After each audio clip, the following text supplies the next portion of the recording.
I just kicked it.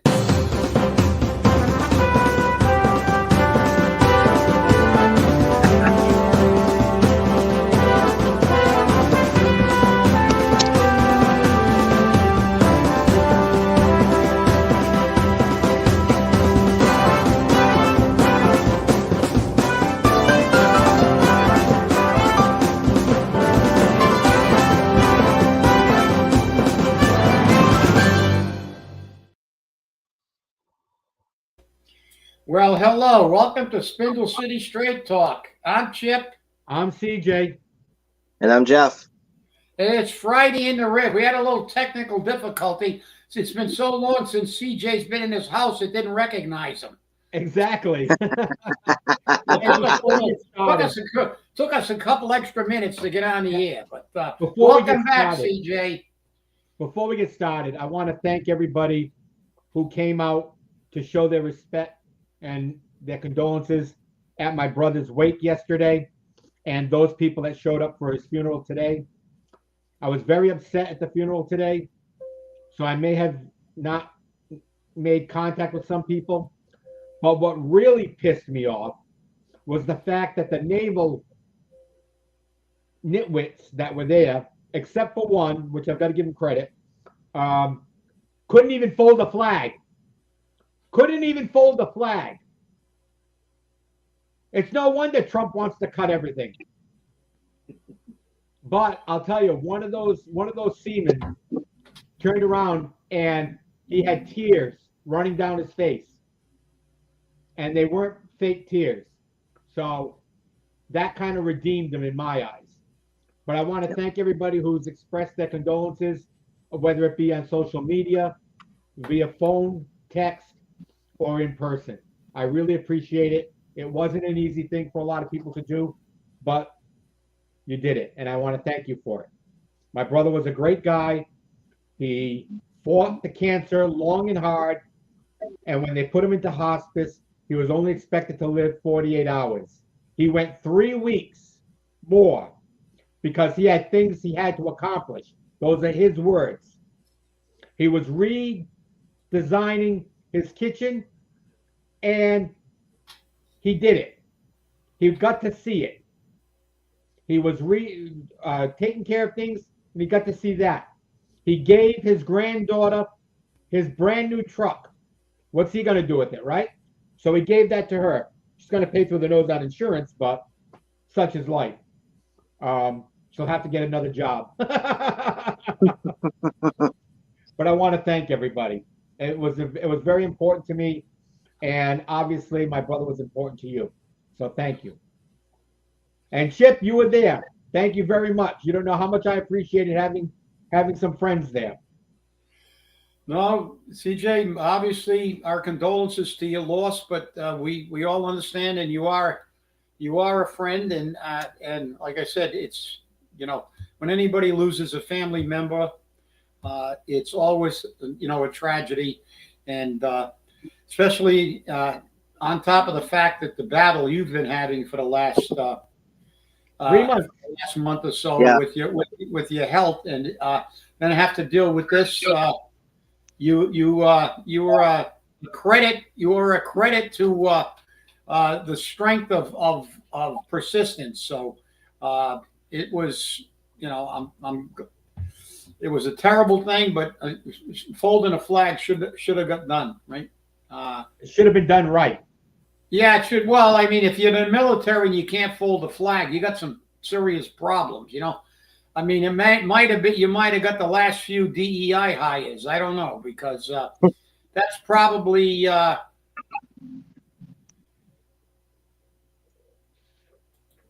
want to make it clear, I didn't say DEI hires. Well, I just said it could have been. That's it. I agree. And I can listen. agree with you Normally, when you send an honor guard to a funeral, there are people who are familiar with and that's the most important part, because the flag is presented to the family. Right. On behalf of the president. Yeah. On behalf of the president and a grateful nation. Right. And you would expect that they would have been trained in flag folding. Listen, not every military guy is trained in folding the flag. I mean, but the reality is, if you're on burial details and you're assigned to those things, you're supposed to really be good at that stuff. And but hey, the fact is that the respect was shown. Your brother was a veteran, and he got the honor. His wife received the flag, so that's always something to remember. The fact that this country remembered his service. I still have my father's flag when he was buried, and that's always something that that flag will always be with us. It'll be with my son, and for as long as there's one of us around, the flag will be around, because the service they gave to their country should never be forgotten, ever. And so with that, let's switch over. There was a 9-year-old getting Social Security. Elon Musk was talking about a 9-year-old getting Social Security. Then there was a 130-year-old getting Social Security. So the Democrats are still screaming about, they hate Musk, and because they're exposing all the absolute waste they have. And it's kind of like, it's easy to see why their hair's on fire, because they're being exposed for the grifters that they are. And, so we always get a little national stuff because of all the stuff that's coming out, because we have. The thing that gets me is that all these departments that are having people fired, that are losing money, and even the states, okay, they're filing lawsuits to get their jobs back. They're filing lawsuits to get their grant money back. They're filing lawsuits to get the free federal gravy train. And the judges, being wokey that they are, just say, you got to give it back. You got to hire them back. How is the country supposed to get control of its finances if the judiciary is going to step in and circumvent the authority of the executive administration? Who's going to do that? Who's going to do that? We're wasting more money on defense of these lawsuits than we are in losing people working. And all those people that were offered the opportunity to resign or retire were offered ample severance packages. $25,000, $50,000. You're right, but this is the Democrats exposing the way they think. In private industry, when Polaroid closed up, did the employees lost their pensions and their jobs? They couldn't file a suit. Business closed. These people are being fired by their employer, and they think they're entitled not to show up to work for 5 years, take bubble baths when they're supposed to be working, only have 5% of them showing up 1 or 2 days a week.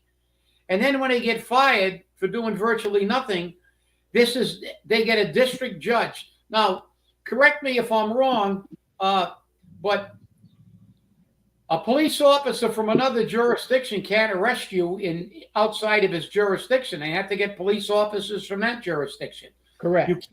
You can't have a trial in New York for a crime that was committed in Florida. You can't, but yet these district judges, these Democratic yo-yo judges, are telling the President of the United States they're issuing a verdict that locks up the president throughout the entire United States. Their jurisdiction is not the entire United States. This is absurd. It's going to be overruled at the Supreme Court, but hopefully Congress is talking about getting rid of these people, getting rid of these courts, because these courts, federal courts, are under the jurisdiction of the House of Representatives. They can redistrict, they can what these people do is they go out and judge shop. I got a wokey judge over here in Maryland, and where do they go? What are the two top places they go? New York, Massachusetts, California, and New York. Well, three places. Those are the three places they go judge shopping because there's so many wokies in those states. And this is an outrage. Like you said, we're spending money, taxpayer money, to fight these idiots and taking all this stuff to the Supreme Court. And I mean, and it's an absurdity. If a police officer from California technically can't carry a gun in Massachusetts without a Massachusetts license, he can't arrest somebody in Fall River. He's not a sworn police officer here. I mean, yet a district court judge in East Overshoe can now make a directive to the President of the United States. I mean, this is just, the Democrats show, they show every time how hypocritical they are. Like you said, they're complaining, I want my grant money back. Well, you want $47 million to have women get educated in Afghanistan where they're not allowed to get educated. So who's pocketing that money? The Democrats are nothing more than grifters, and they're showing it. They're proving it. Again, they're either rich and entitled, or they're maniacs that want to bomb and shoot everything, like the guy that just arrested at the Tesla dealership that was a member of every communist and socialist organization on the planet. So, I mean, what are you going to do? It scares me. It scares me the way this country's turning. Okay? And the thing is, and they keep forgetting this. They keep forgetting this. The people of the United States spoke at the ballot box. They said did. what they wanted. The House didn't like it. The Senate didn't like it. Then, of course, they were controlled by the Democrats. Now, they're controlled by the Republicans, and the Democrats still don't like it. And they're causing a problem. They're putting a monkey wrench into everything. But you know what the problem is, CJ? The problem is they still have control of the media. The media gives them a lot of press about all their whining, and they promote some of this violence, and they promote all these idiots. But the reality is, even CNN said the Democratic Party has a favorability rating of 21%. I know. The lowest in history. That, like you said, the people of this country spoke. They elected Donald Trump to change this country. That's virtually 8 out of 10 people not in favor of this, but they get all the press. They try to pretend they're always on there saying the people are worried about democracy. No, they're not. 8 out of 10 people voted for exactly what we got. Closed borders, crime being punished, and America first. 21%, the lowest in the history of polling. So what are you going to do? Well, I'm going to tell you, when I watch NBC and I see on NBC that they're trying to give the people of the United States a method to avoid paying higher prices for their vehicles and their electronics and their appliances by buying stuff made only in this country, which is a good thing. But ask, is it got a tariff? Because believe it or not, things that are still domestic, parts of that product may be shipped in from out of this country, like electronics, like cars. You know, a car can be built in the United States, but most of its parts come from Mexico and Canada. Did you know that? That's the truth. And that's a 25% tariff. So there goes the price of that car.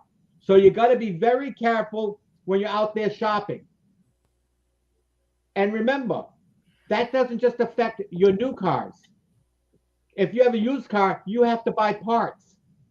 And those parts may not be made in the United States. And if they're not, you're going to pay a tariff on them. So remember that. Jeffy, come on. So you like tariffs? I love tariffs. Well,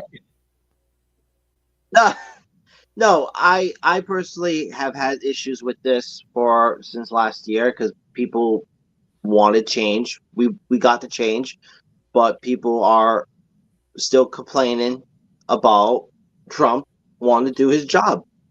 He's not being a dictator. You don't like his viewpoints. That's the same thing when he was president for 4 years.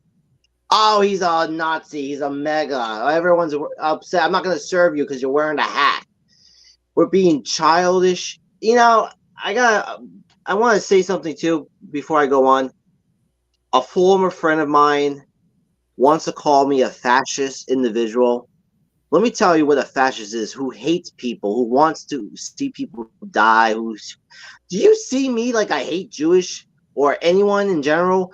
Because you don't like my point of views, and yet you want to put false claims of me. Let me tell you something. You're a part of the problem why I can't stand people like you who are bat-ass crazy. Unlike me, I'm not either parties, but at least I can have a conversation with you and saying, I may not disagree with that, but at least I don't go blow up a freaking car or spray paint a public building like Antifa. So people like them, people like this guy and everyone else are the problem in this country, that we can't even respect people's opinions now. This is the time where radical leftists want to destroy this country for themselves. We saw it in 2020. They want to make it their way, and we need to stop this. So, like it or not, this is again, that's like what CJ said. This country, you thought that we could try to respect the party and how the vote went, but no, they just want to destroy everything that they don't like. So I'm just fed up with people as of late. So you can go screw yourself. It's all about me. That's their position. It's all about me. Me. Give me. Don't take away my grant money. Don't take away my money to study the reproductive habits of silver frogs. I don't want to deal with that. I need that money because I can't take my girlfriend out. Hey, I don't care. That's a waste of money. I don't want to know what it's like to educate the women of Afghanistan who are not supposed to be educated by their own culture. Well, one of my other favorites, CJ, is that they gave them millions of dollars to study if the Japanese quail are more sexually promiscuous if they're on cocaine. That's the first. Oh my God! But they don't waste money. But look, they are crazy because when you look at the things that they do. I was on X this afternoon quickly, and they got that picture of Christy Nome in front of the Tren de Agua gang members that they put in jail in El Salvador. And a couple of the super wokies said how outrageous this is. The media's got to jump all over her because it's like Hitler standing in front of the Jews in the concentration camp. That really pisses me off. Yeah. Like, so my response to that was, I said, for you to compare someone standing in front of jail cell full of rapists and murderers who beheaded people, tortured people, killed people in this country, and are now put in jail, I said, shows what an imbecile you really are. To compare them with the Jews, and not only the Jews, Hitler incarcerated and sent to the camps union members, people of other faiths, and the Jews were the biggest segment hit. But read Nehemiah's speech. They came for the trade unionists, and I wasn't a trade unionist. Look, these people are nuts, and they lie. Every time they open their mouth, they make these ridiculous. Like, look at that picture. It's reprehensible. No, you should be happy. You got all these rapists and murderers out of this country. They were raping and murdering people all over the United States. in Massachusetts. And Wu they were covering up the crimes in the migrant shelters. They would not report them. They're not counting them. I mean, these people are just, they don't care. They just want power. No. And these blue states are nuts. And these people blowing up stuff. They just got the guy in like I said, Nevada. He had a rifle. He was shooting Teslas. He was blowing them up. He was doing it. Well, they got him, and now he's going to do 20. So see how he likes it. And he looked at his online presence, and he was a member of like 16 different communist groups and pro-Palestinian Hamas groups and every other thing. So listen, you know, if you want to condone crime in the United States, if you say, and Michelle Wu was questioned in front of Congress by Congresswoman Mace, and she asked her directly, do you think it's wrong for ICE to arrest a rapist? And she said, no. Then she said, do you think it's wrong for ICE to arrest a murderer? And she said, no. And she said, well, why did you say this? And she showed a newspaper article where Wu said that ICE should not be in there because they are making Boston more unsafe. And she said, this is what you said. Here's the newspaper article. You're a hypocrite. And to that, it was dead silence. But as soon as Wu left Washington and came back to Boston with all their yuppies, she was on TV calling Trump a king, a dictator, a Nazi, a fascist. But why? You get what you deserve in Boston. You know something? You could only hope that one of these heinous crimes would happen to somebody in her family and then see what her reaction is. It'd be like the mayor of Chicago who cut the police department until they got near her house, and she called the entire Chicago police force to her house, and the state police and the National Guard. These people are nothing more than phony hypocrites, and that's what they are. Oh, yeah, and and all you got to do is look at some of these people, and I mean, it's not just Democrats, but it's also on the Republican side. Republicans. They enter the House or the Senate, and they earn $100,000 plus a year, and all of a sudden, in 2 years, they're worth $15, $16, $60 million. Where did that money come from? Where did that money come from? But nobody's got any backdoor dealings going on. Nobody's doing, inside trading. Nobody's doing any of that. But that's why they won't pass legislation which says that the House and the Senate shall not trade in stocks. They get made privy to all that information before even the board of directors is sometimes privy to it. And lo and behold, they make money either in the purchase or sale of a stock.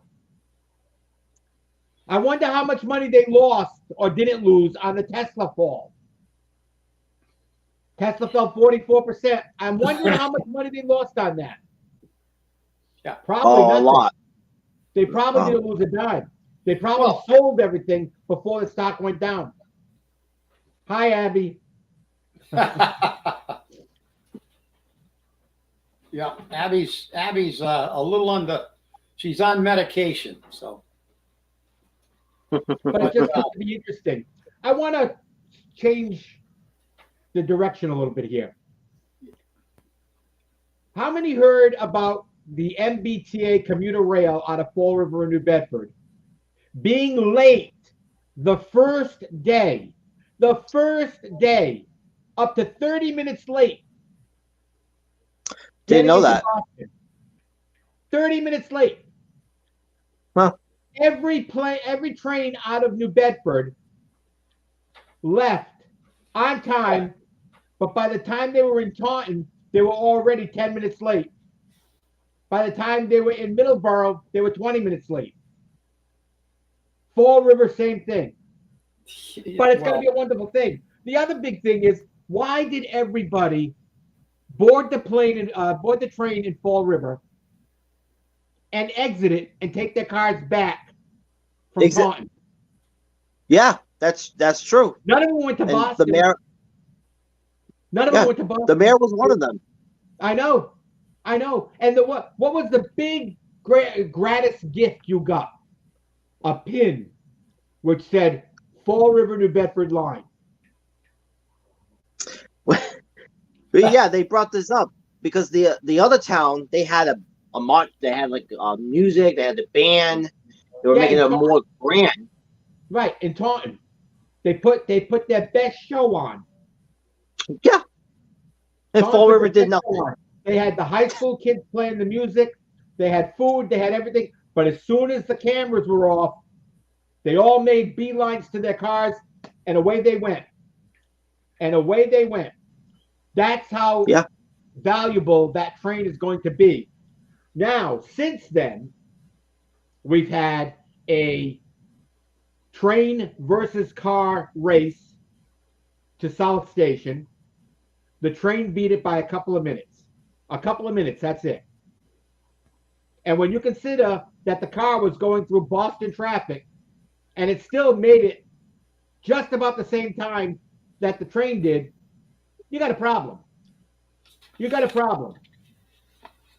And do you realize that it costs the MBTA almost $48 a trip per rider? that's ridiculous. And we're paying $12.25. And you wonder why the MBTA is bankrupt. Why they don't have any Bingo. money. It's a Well, boondoggle. And to get it really interesting, in the past, since the first initial train ride, people have been following the ridership of the train. If the train has had 1 or 2 passengers on it each ride, it's been lucky. There was one train that had 0 passengers on it. 0. Yeah. It got all the way to Middleborough with 0 passengers on it. I actually have pictures of a train with 1 person on it. Yeah. Yeah, We have I saw pictures. it. We'll show them on Monday's show. We'll get a compilation of that. But listen, this is what politicians do. They tell you, they lie, and it's crazy because, they never do anything for the city. They do anything. They only deal with their friends. And it was funny. Somebody sent me this, and I thought it was very unique. This was on Channel 10, WJAR News.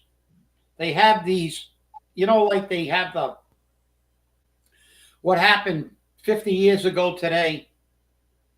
Well, WJAR Channel 10 said it was 27 years ago when Rolling Stone magazine made some enemies in Fall River for the way it described the Spindle City. See, we never do anything to help elevate our people and show. We know about the movies that showed us as drunks and stuff. This is what Rolling Stone magazine said about Fall River. And I'll run this in front of you. You won't be able to probably see the thing, but because it's got the white screen, but this is what it said. It was 27 years ago when Rolling Stone said this, quote, Fall River, Massachusetts, a one-time mill town where failure is a local birthright and drinking and brawling are the favorite pastimes. This is what they think of the city of Fall River everywhere in the country, because never has this city ever marketed the good things about Fall River and the good people of Fall River. Do you know we have a Medal of Honor winner? Yep. In Fall River. What do we see about that? Nothing. Well, they were thinking about the Gilhoolies. Yeah, the Gilhoolies. Yeah, that's it. Of the Fall River Gilhoolies. That's right. But this is the thing. Politicians only care about, to quote Paul, or paraphrase him because he'll complain that it wasn't exactly what he said. I had one word out of not in sequence. I'm talking to my banker friends, my lawyer friends, and my developer friends, not my regular Fall River people friends. You know, Fall River, and this is why they think people are going to come down. You don't think people look at the image of, they don't listen to your BS propaganda. You're telling the people of Fall River you're going to save them with a train that nobody's going to ride. Then you're going to tell them you really don't want them here. You want to replace them with people from Boston and the Boston area. And you're responsible for Nantucket rents. But if you can afford Nantucket rents, you'd live in Nantucket, wouldn't you? So, I mean, he doesn't make any sense, just like none of these politicians make sense. It's all propaganda. Donald Trump got elected because he said something really simple. I'm for you. I'm for the people. I'm not a politician. I don't need to make money. I didn't get a job for $100,000 then become a multimillionaire. I became a billionaire by doing it the hard way, by earning it. And so did Elon Musk and these people. And they're from an industry where if you don't do your job, you get fired. Government is where the worse job you do, the more money you get. So, I mean, this is all crap. Coogan, I got some pictures.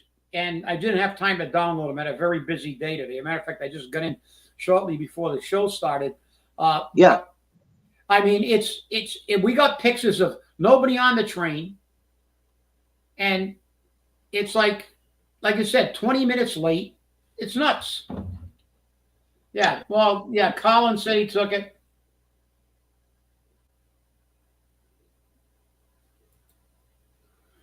Yeah, and what do we got? Labor. Colin was another confirmation. Yeah. So we've seen it. Yeah, we could say that one picture with one person on there.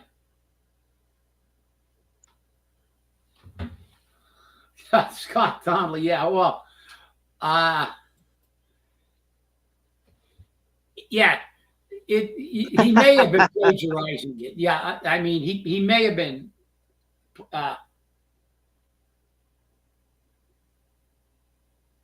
not going to. Yeah, no, we're not going to. No.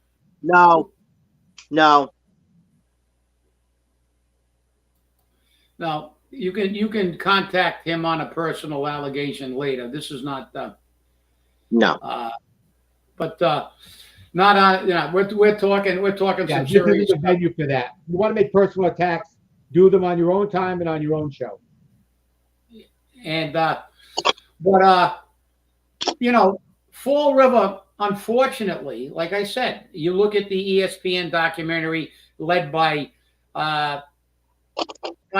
somebody who made the NBA, which that should be a positive, but they turned it into a negative because it was Fall River. They said, he comes from Fall River where they punch first and ask questions later. So it's like there's always that negative connotation. Rather than worried about getting tourists in here, why don't you promote your citizens and your city? We've had some really outstanding people in this city that have done a lot, not only for the city, but for their country. Like I said, Hudner got a Medal of Honor in World War II. He intentionally crashed his plane to try to aid a pilot who happened to be black, and he received a Medal of Honor for that. They made a movie about that. But do we hear about that? No, we hear about the Gilhooly's, and we hear about we hear about everything. And then we've had other people. Actually, I drove by the Boys Club. CJ keeps coming and going, but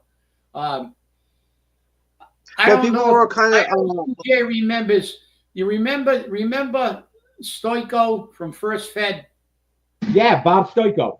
Bobby Stoico was on the Fall River Regional. There was a guy that gave so much to Fall River, and he wasn't originally a Fall River resident. That's right. Wasn't he from Connecticut or something? Huh? Wasn't he from Connecticut or something? Yeah, originally from Connecticut, and he was the president down here, First Fed. I mean, that man was such a philanthropist for the city of Fall River, and he really cared about this city. And I'll tell you, these are the kind of stories that should be talked about. But what does Paul Coogan say? Let's get all the Fall Riverites out of here and replace them with Newtonians. But that's not going to happen because nobody's coming down here. If you can afford Martha's Vineyard rates and other rates, you're not going to live in a place. Crime, poor education, and very poor promotion. The city of Fall River is not promoted. You know, the only thing that gets promoted is the rich people getting richer. We can go back 30 years, 40 years, and see the same people still getting TIFs. CJ, you know who I'm talking about. Yep, I do. Yeah, we know those people that have been getting TIFs for 20, 30 years on buildings, and they're all multi-millionaires, probably close by this time to billionaires. And they're making money hand over fist. And it's not because of their business acumen either. So, yeah, gateway cities, Battleship Cove, you know, always promises things. They think names, but the thing that disturbs me is I've met a lot of really good people in Fall River. Not only you don't have to be a rich guy and a philanthropist. I mean, just regular, real, straight up nice people. People I'll who give are you one honest. right off the top of my head. Yeah, and Joe I mean, Primo. you met a lot of those people Yep. today, unfortunately, because those people came out to show their support. We have a lot of good people in Fall River, and yet our politicians never ever promote anything to change this image, and this image goes back decades. I mean, when was Donovan's Reef made? In the 50s, I think.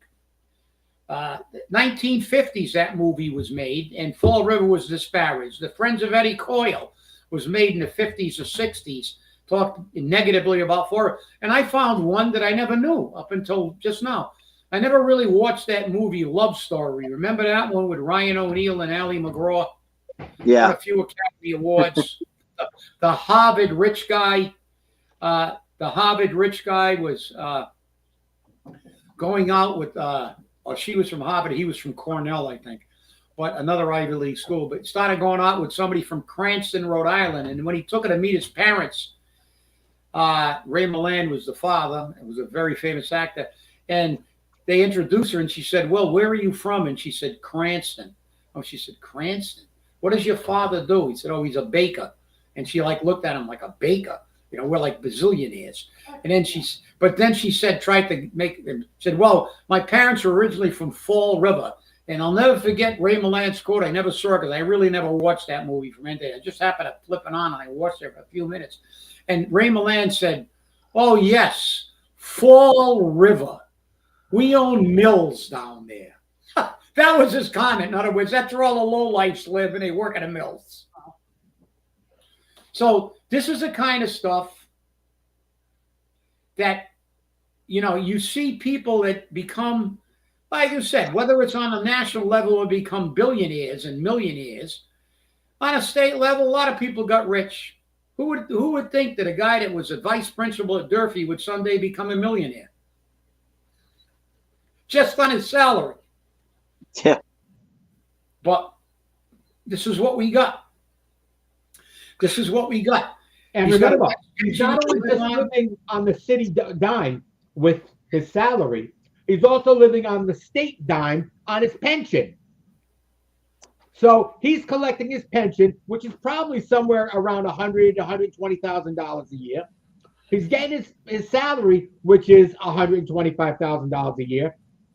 Right there, he's got $245,000 a year. 4 years, he's a millionaire. That's and right. He's already done that. Yeah. Well, you know what we do? We got to get the good people of Fall River, David, out to vote. We can't let 14,000 people vote in the next election. We have to get the same people that got out there to make Trump a winner in Fall River to get some new candidates. And like I said, weather's breaking, CJ's getting better. We're going to have some get-togethers to get people together, get potential candidates, sign their papers, and start a network where we get these good people, because like I said, it infuriates me. I mean, except for my military service, I lived in this city my entire life. I came back here. I could have went other places when I got out of the military. Yeah. I could have went other places. I had job offers in California. I had a job offer in Hawaii. I had a job offer to another state, but I came back. And the thing is that because there are a lot of good people, and this city, it's got its issues, obviously. We're pragmatists. We're not going to say it doesn't have any crime. They say we're negative, but we are as truthful. We know there's crime. We know that the school system is not performing well, but we're still here and we're trying to change it. We're trying to get people in here because the people of Fall River deserve better. The regular One voter at a time. Deserve better. One voter at a time. Hey, I want to get CJ his opinion on the. I don't know if he got a chance to see the city council meeting this past Tuesday, because again, I was there Tuesday. I brought this up on Wednesday show, and how messed up it is that the water department just does not seem to want to work with the city council to be upfront, because the taxpayers, again, you guys brought this up last year when you said that the water rates are going to go up and the council is going to vote yes on this, and they said no, it's not, don't worry, and now people are all upset about it. So this past Tuesday, the people who were there had their upset and they had their say. So CJ, were you surprised that these city councilors may decide not, I don't think we're going to be doing any more rates then. I don't think we need to do this right now. Well, the thing is, my problem with the rates is they were set last year for like the next 5 years, which doesn't take into account the exact expenses for the next 5 years. But the excuse that was given by Ferlin was, we need this 18% increase this year. That was last year, which is what we're going through right now. And we need to have 5% a year for the next 5 years to be sure we can stay stable. Because, and I love the way he put it, because you spent all the extra money. You spent all the free cash. You spent, this is what he said to the city council, in order to reduce the rates. No, the problem is, how come you have a line item in your budget of $500 and some odd $1,000 for fluoride, and it's not even added to the city water anymore? Why is it still in the budget? If you're not buying it and you're not putting it in the water, take it out of the budget. Is that fluff? Is that so you can cushion your blow a little bit? I have a problem with that. And like the woman said at the city council meeting, we're getting screwed. We're getting screwed. You're raising the water and sewer rates again. We're getting screwed. Hey. My tax bill has gone up almost double in the past 5 years. Give us a break. They're not going to give you a break. Well, what did they say? Last year we told them after that meeting, when they went in and had the audacity to say, you're going to pay whether you use water or not, they turned that into a revenue stream. That's right. Exactly. Our water, we're supposed to pay what it costs to get our water to us. They haven't collected hundreds of thousands of dollars from Westport, yet Fall River continues to pay these ridiculous bills. And why do we need a 5% increase? Because remember, every time they pass that budget with 5 years worth of increases, they're still going to go back and ask for more over the top. Because the more money you give them, the more money they put in. I want my water billing done the same way they do Westport's, which is whatever you tell us, that's what you use. So let's do the honest system. Okay, the honest system. I will tell you how much water I've used, and that's what you will bill me. Is that going to fly? Is that going to fly? If Westport can do it, why can't I? I'm a resident. I pay property taxes. Are they paying more money for that water? Are they paying more money for their sewage? How much? Well, Colin can answer this question. I believe that they actually have their water bill in their budget. They used to. They actually charge them for water. They charge they used to. I haven't looked at the budget in a little while. but they used to charge them. So you have every right as a citizen, but of course, if you did that in the context as a committeeman, but then you could say, well, as a school committeeman, the water rates affect, if it's in your budget, would affect your budget. Thereby, you have a de facto right to recommend that we hold a rate and articulate on the ridiculousness of, because every single time they pass a water increase, they're back within months asking for more money. And they get it. That's the thing. They get it.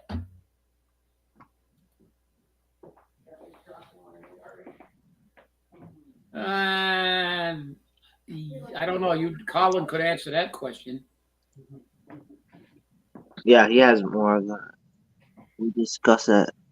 Oh, so Colin did discuss the last budget. No, so therefore you have every right to take a position on that because it affects your budget. If you didn't have to pay as much for water sewer fees, you could put more investment into the students of Fall River. I think you have a very, very good. I think you have a very good case to make a statement about that. I think you're 100% within your right. Because like I said, I remember when they first started putting that stuff in budgets. All that is to pad the budget. Because what they're doing is making you pay for something that we already own. So how does that make sense? And if it's an inflated rate, who keeps the inflation? We're going to get an increase whether we need it or not. And who keeps the surplus money? They do. And we're not seeing any of that money coming out as a credit on our bills. That's right. You don't see any of that. Well, I want to know if they're going to pay us interest. Westport owed us what? $800,000? You know what they do to you if you know what they would do to you in Fall River if you owed $8,000 in water in your water bill? They'd shut off your service.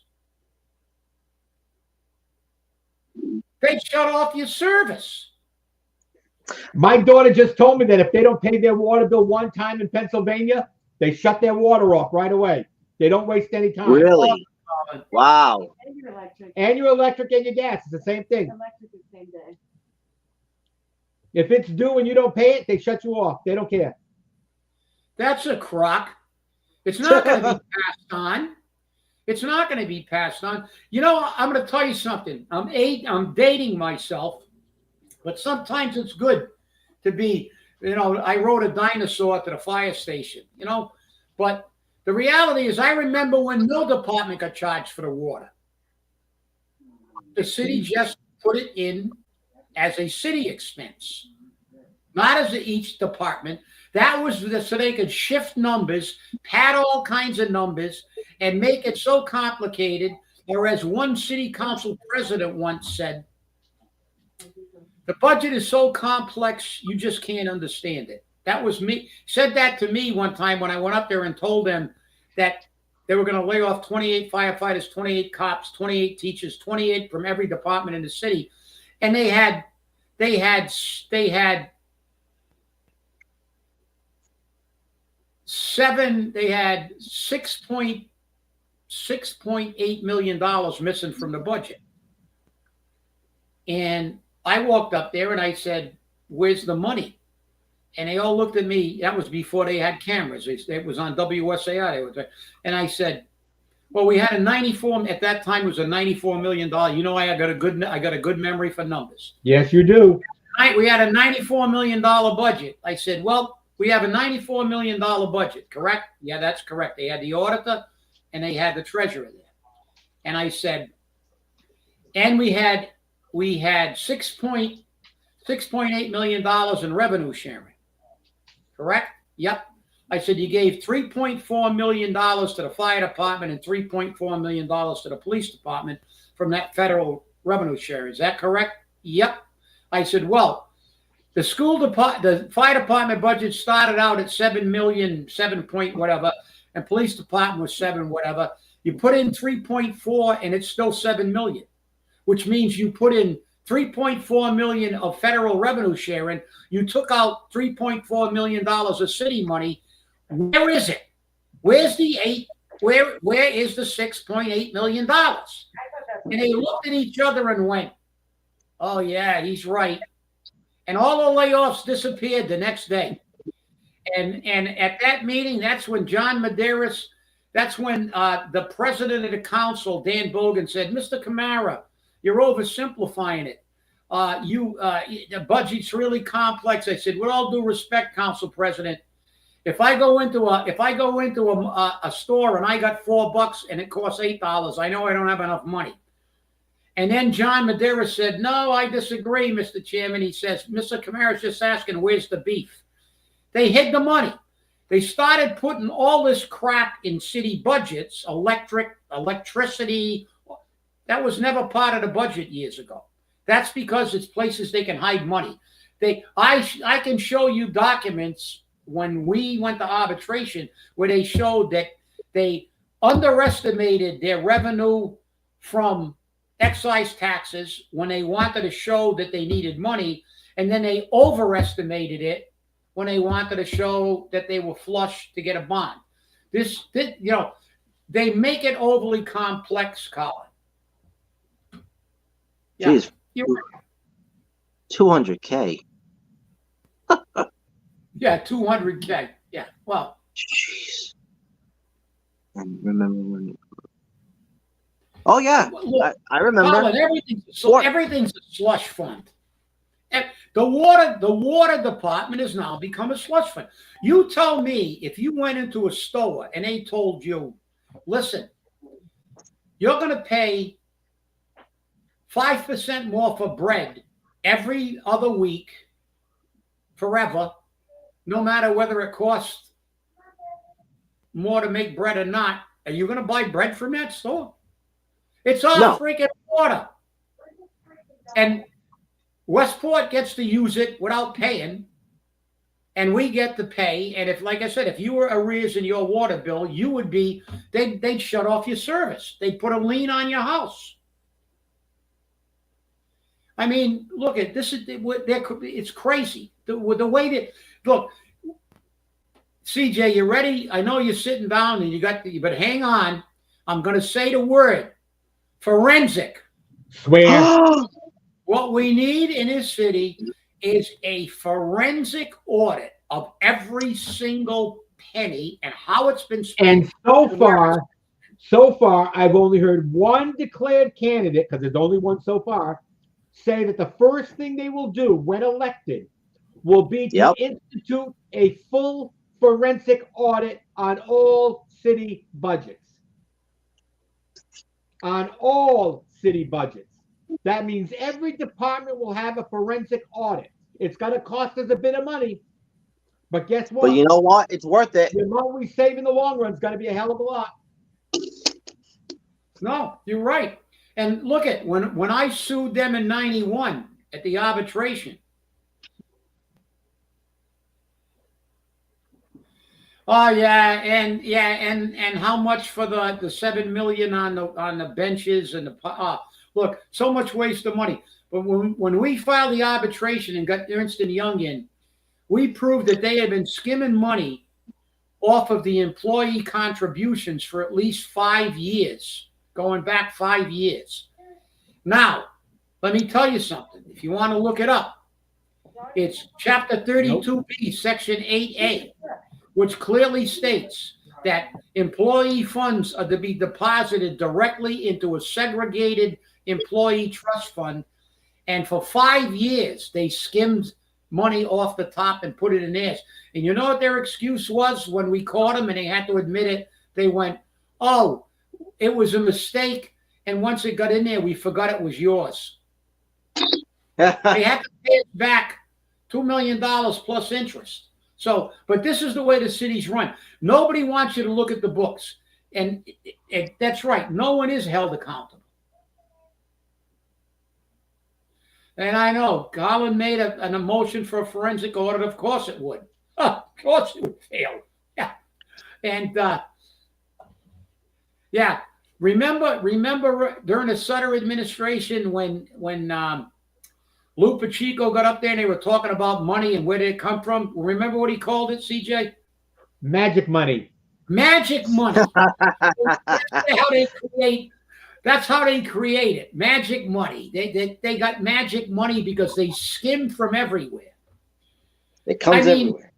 do you think that a city council that allowed Mary Sahadi, and we all remember that, when she said that the health care was going to cost $45 million, and it was 40, and I had told the council that, and Michelle said, no, then they asked Gallagher, and she admitted it.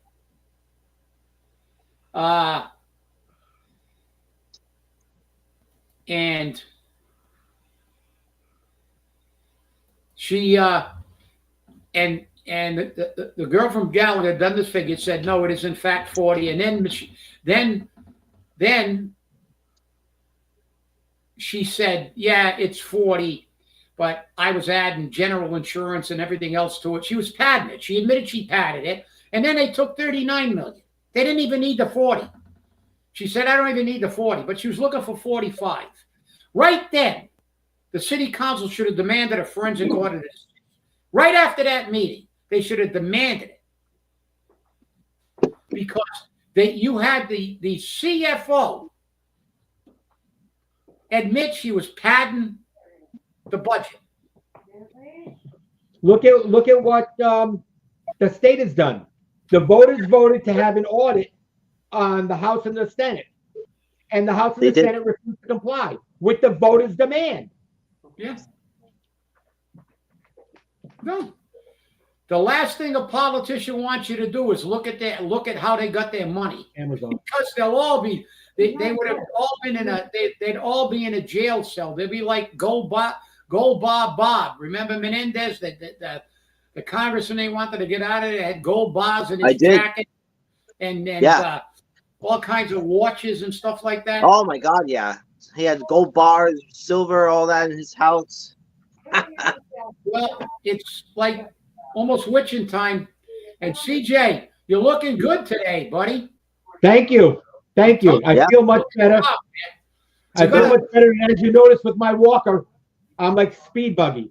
Don't overdo it. That walker, baby. But listen, it's great having you back, and it's 6 o'clock. It's great to be back. You're always the guy that signs off, so I will say you guys have a good one. We'll see you on Monday. Jeff can say it, and CJ can close the show like he always did. Remember to stay safe, stay angry, and hold your politicians accountable, because I know I do. Have a great evening and a great weekend. We'll see you on Monday.